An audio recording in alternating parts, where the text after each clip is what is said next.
என்னுடைய பகுதியில் கட்சிக்காக உழைக்கின்றவங்க பல முறை சேர்மன் ஆகியிருக்காங்க.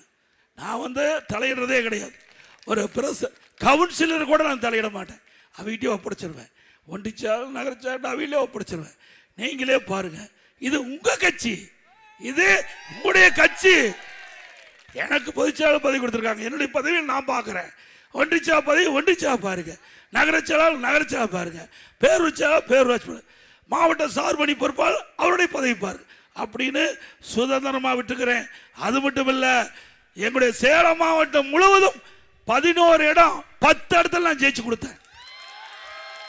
முன்னால அந்தியூர் கொடுத்தேன்.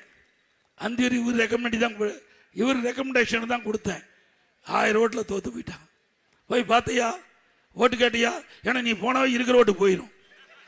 நீ போய் தலை காட்டினாவே போடுற ஓட்டு போட மாட்டாங்க.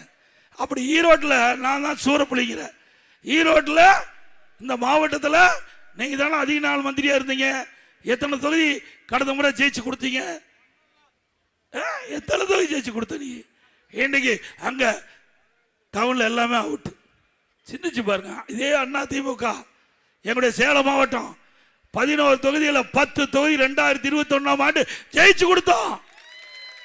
இப்ப சொல்றேன், எப்போதும் 2026 அண்ணா திமுக 11க்கு 10 இடத்துல நான் ஜெயிக்கிறோம்.